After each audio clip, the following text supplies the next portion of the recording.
আমার বিশ্বনবী মুহাম্মদুর রাসূলুল্লাহ সাল্লাল্লাহু আলাইহি ওয়াসাল্লাম আমার আল্লাহ তাকে নবুয়ত দান করেছেন, রিসালাত দান করেছেন, নবী বানিয়েছেন, রাসূল বানিয়েছেন, আলোকিত মানুষ বানিয়েছেন, মানব জাতিকে আলোকিত করার দায়িত্ব দিয়েছেন। 30 পারা কোরআন তার উপরে নাজিল করেছেন। আমার নবীর নবুয়ত হইল সত্তাগত নবুয়ত। যেমন সূর্যের মধ্যে আলো নিজস্ব, আমার নবীর ভিতরে আমার আল্লাহ আমাদের বিশ্বনবীর মধ্যে নবুয়ত রাখছেন জাতি সত্তাগত। কোরআনে আছে ওয়াইযা আখাযাল্লাহু মিসাকান নাবিয়্যিন লামা আতাইতুকুম মিন কিতাবিন ওয়া হিকমাহ সুম্মা জাআকুম রাসূলুম মুসাদ্দিকুল লিমা মাআকুম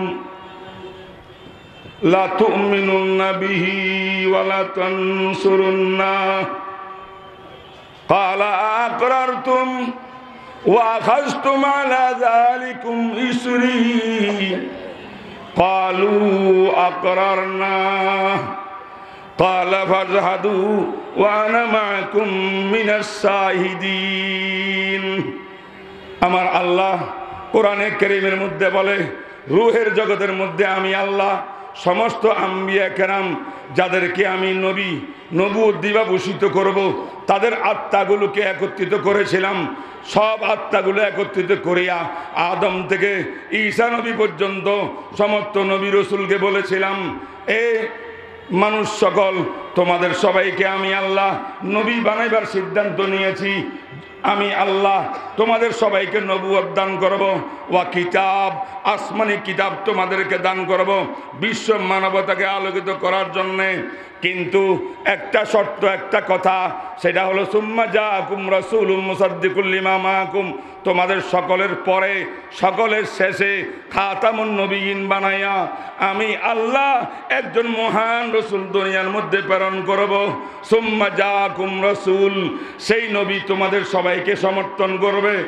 আমি আল্লাহ শর্ত হইল সেই নবী আম্বিয়া কেরাম তোমরা সবাই আজ আমি আল্লাহর সামনে সেই নবীর উপরে, শেষ নবীর উপরে, খাতামুন নবীর উপরে ঈমান আনয়ন করতে হবে। সেই নবীর সহযোগিতা করার জন্য কমিটমেন্ট করতে হবে আমি আল্লাহর সাথে।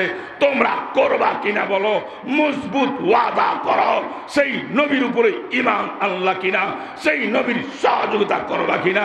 সমস্ত আম্বিয়ারা বলেছিলেন কালু বালা, কালু আকরারনা, আমরা ঈমান আনলাম, শেষ নবীর উপরে, শেষ নবীর সহযোগিতা করলাম, করার ওয়াদা করিলাম। এই কথা বলার পরে আমার আল্লাহ বলেন তাআলা ফাশহাদু ওয়া আনা মাআকুম মিনাশ শাহিদিন, তোমরা নবীরা একে অপর উপরে সাক্ষী হয়ে যাও, আমি আল্লাহ সাক্ষী হয়ে গেলাম। বোঝা গেল আমার ভাইরা, আদম থেকে ঈসা নবী পর্যন্ত সমস্ত আম্বিয়া কেরাম আমার বিশ্ব নবীকে খাতামুন নবী বানাইছিলেন। ঠিক না ঠিক করে? আমার নবী শেষ নবী, এই স্বীকারোক্তি আদম নিয়েছিলেন, নূহ দিয়েছেন, শীস দিয়েছেন, ইব্রাহিম দিয়েছেন, মুসা দিয়েছেন, ঈসা দিয়েছেন, সমস্ত নবীদের উম্মত দিয়েছেন। কিয়ামত পর্যন্ত যত আল্লাহওয়ালা, যত আল্লাহর প্রেমিক, সব আমার বিশ্ব নবীকে শেষ নবী মেনেছিলেন। নবীরা মানছেন, উম্মতের আর না মানার প্রশ্নই আসে না।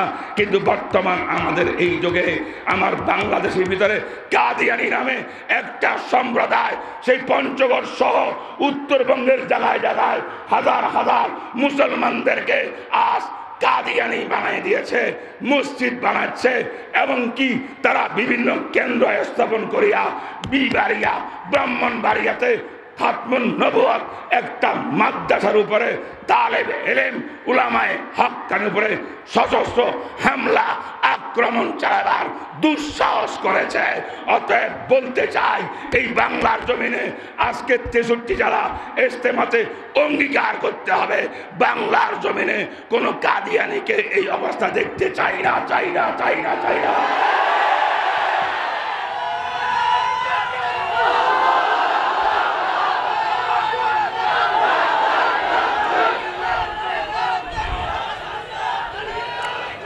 ইমামে আবু হানিফা রাহিমাহুল্লাহু তাআলা ফতোয়া দিয়েছেন, নবীর পরে অন্য কাউকে নবী দাবি করলে সে কাফের, তাকে যারা কাফের মানবে না তারাও কাফের।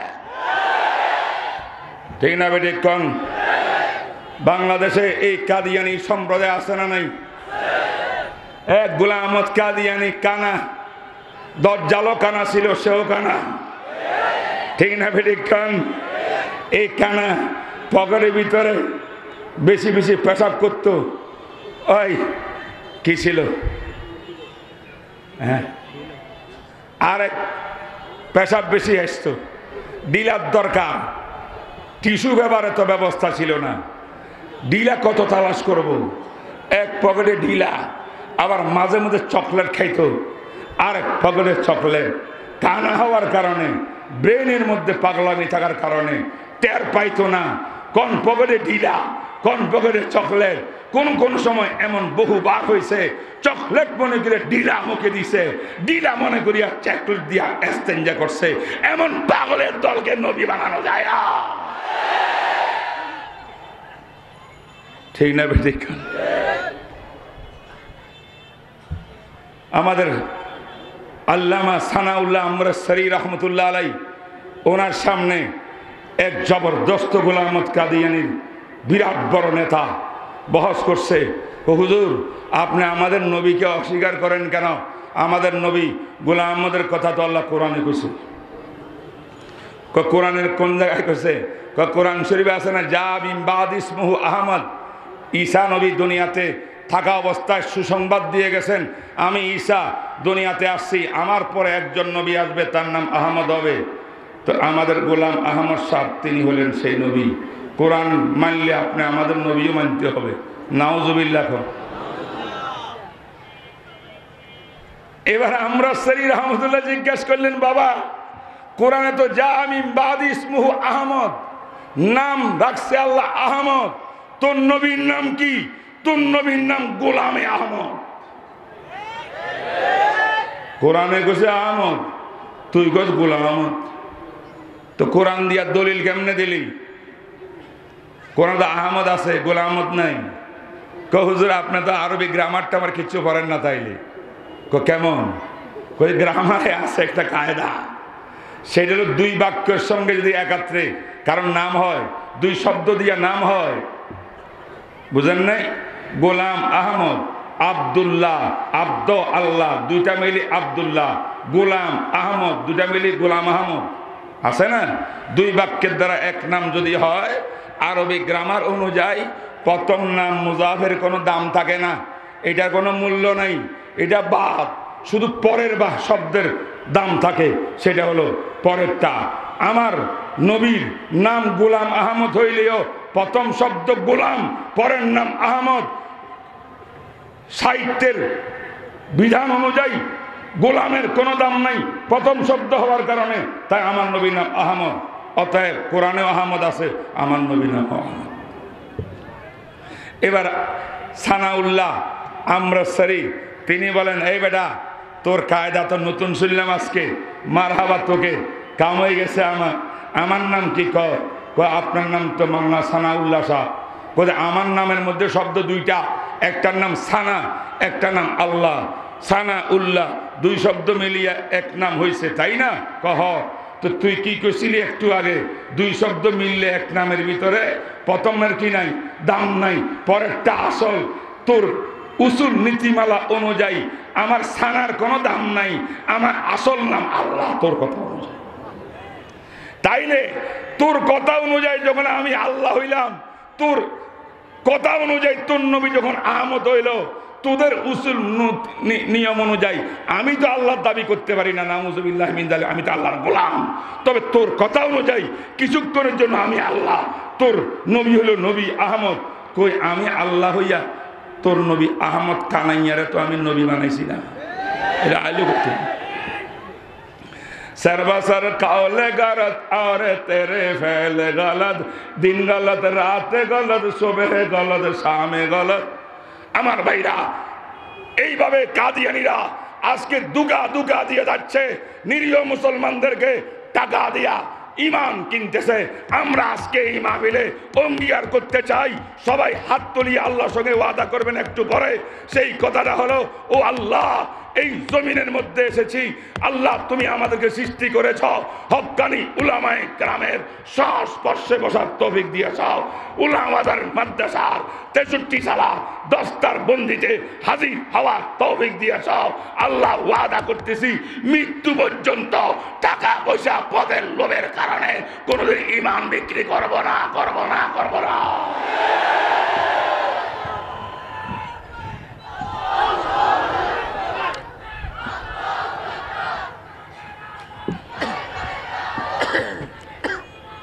সুতরাং এখন কথা পরিষ্কার,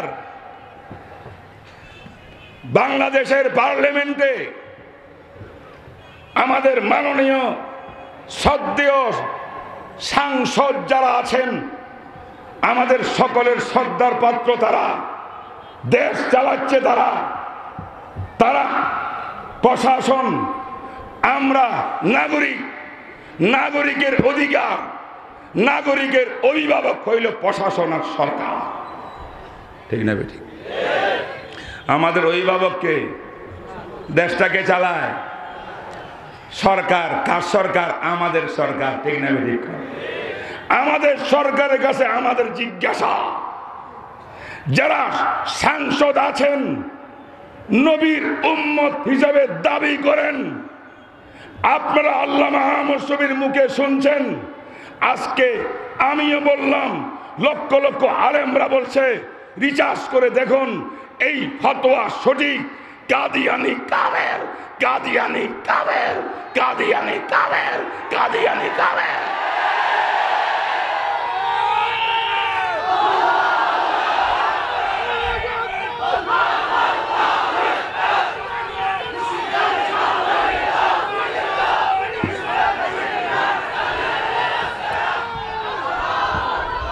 আমার ভাইরা, এতে কোনো সন্দেহের অবকাশ নাই। এই ফতোয়াতে সন্দেহ করলে ঈমান যাবে। এই ফতোয়া সঠিক হলে আমাদের মাননীয় প্রধানমন্ত্রীর থেকে সকল সদস্যদেরকে সম্মানের সাথে জানতে চাই, আপনারা এই আকীদার সঙ্গে একমত আছেন কিনা? অবশ্যই আছে, ঠিক না বেঠিক? আমাদের প্রধানমন্ত্রী একমত, স্বরাষ্ট্রমন্ত্রী একমত, ধর্ম প্রতিমন্ত্রী একমত, সব মুসলমান মন্ত্রী একমত। তাহলে যদি একমত হন, তাহলে কাফেরকে কাফের না বলা গুনাহে কবিরা। কাফেরকে কাফের না বলা গুনাহে কবিরা। ইমাম আবু হানিফার মতে কাদিয়ানীরে কাফের না বললে নিজের ঈমানও থাকে না।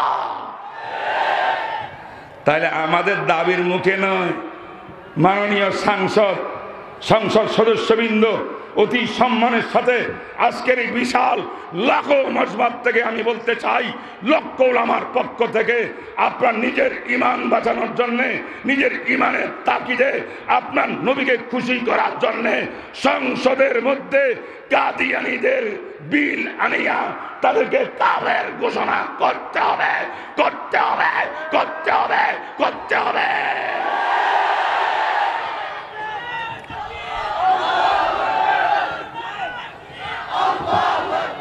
দাঁড়ান, আমি কথা পরিষ্কার একটু বলি। সংসদে কাদিয়ানীরা এই দেশের নাগরিক কিনা? নাগরিক। একটা দেশে যেই কোনো ধর্মের নাগরিক একসঙ্গে বসবাস করতে পারে, সমাজ চালাতে পারে, বিজনেস করতে পারে, কোনো সমস্যা নাই। আমার বিশ্বনবী পবিত্র মদিনা মুনাওয়ারাতে গিয়া ইহুদিদের সঙ্গে এক সমাজে চুক্তিপত্র করে এই এক সমাজে বসবাস করছিলেন, ঠিক না বেঠিক? ইসলাম সংকীর্ণ ধর্ম না, সকল বিধর্মীদেরকে শ্রদ্ধা করে, ঠিক না বেঠিক বল? কিন্তু দুই অবস্থা শ্রদ্ধা করে না। এক হইল, যেমন মদিনার ইহুদিরা রসুলের সঙ্গে সন্ধি করিয়া এক সমাজের মধ্যে ছিল, হঠাৎ করে ইহুদি বেঈমানরা সেই চুক্তি লঙ্ঘন করে, সেই সন্ধি লঙ্ঘন করে গোপনে গোপনে বিশ্ব নবীকে হত্যা করার যখন বনু কুরায়জা, বনু নজিরের সেই ইহুদিরা চক্রান্ত করেছিল, একটার পর একটা চক্রান্ত করেছিল। সেই মুহূর্তে আমার আল্লাহ নবীকে জানিয়ে দিয়েছেন, হুজুর এদের সঙ্গে সহাবস্থান করা যাবে না, কারণ আপনাকে হত্যা করার চেষ্টা করতেছে। যদি অথচ সন্ধি করা হয়েছিল, কেউ কারো উপর হামলা করবে না, আক্রমণ করবে না, কাঁধে কাঁধ মিলিয়ে সমাজ চালাবে, দেশ চালাবে, বিজনেস করবে। বহিরাগত শত্রু আসলে সব একত্রে মিলিয়া শত্রুর মোকাবেলা করবে। এই সন্ধি করার পরেও যেহেতু আপনাকে হত্যা করতে চায়, বারবার চেষ্টা করি, ব্যর্থ হয়েছে। এরা গাদ্দার বেঈমানের দল, এদেরকে আর মদিনায় রাখা যাবে না। সুতরাং আমাদের দাবি দুইটা, বলবো কিনা? সমর্থন করতে হবে, জোরালো সমর্থন চাই। পারবেন? পারবেন? ইমানকে জিজ্ঞাসা করেন, আপনার কলিজায় হাত দিয়ে আপনাকে জিজ্ঞাসা করেন, নবীর প্রেমিক কারা কারা? আল্লাহ আল্লাহ তুমি কবুল। প্রথম কথা হলো, কাদিয়ানীরা এই দেশে বসবাস করবে, নো প্রবলেম, কোনো সমস্যা নাই। কিন্তু তারা কাফের ফতোয়ার আলোকে আমার বিশ্বনবীর খাতমে নবুয়তকে অস্বীকার করার কারণে 10,000 সাহাবী বুকের তালা রক্ত দিয়ে শহীদ হয়েছে আমার নবীর খাতমে নবুয়তের আকীদাকে বাস্তবায়ন করার জন্যে। সেই আকীদা বিরোধী তারা কাফের। অতএব কাফেরকে কাফের হিসাবে বাংলাদেশের সমাজে তারা থাকবে। মুসলমানের নামে কোনো কাদিয়ানি এই দেশে থাকতে দেব না। তারা কোনো মসজিদের নামে বানাইতে পারবে না। তারা তাদের ধর্মীয় ইবাদতখানা বানাইতে পারে, মন্দির বানাইতে পারে হিন্দুরা, গির্জা বানাইতে পারে খ্রিস্টানরা, কাদিয়ানিরও আরেক গির্জা বানাবে। মসজিদ হবে না, মসজিদ একমাত্র মুসলমানের মসজিদ।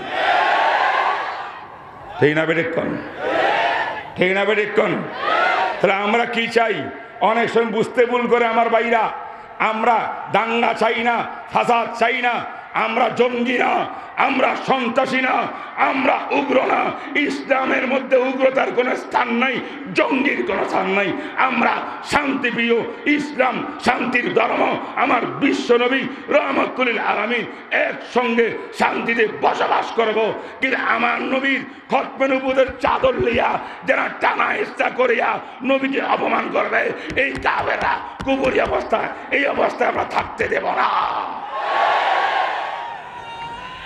সুতরাং আজকের এই মজমাত থেকে আওয়াজ তুলিয়া 2 হাত তুলবেন।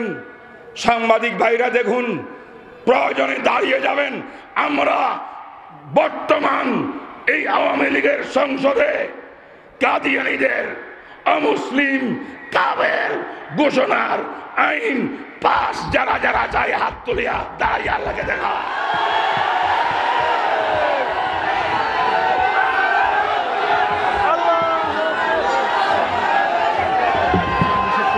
বসেন, বাস বসেন। নবীর পরে নবী নাই, সংসদে আইন চাই।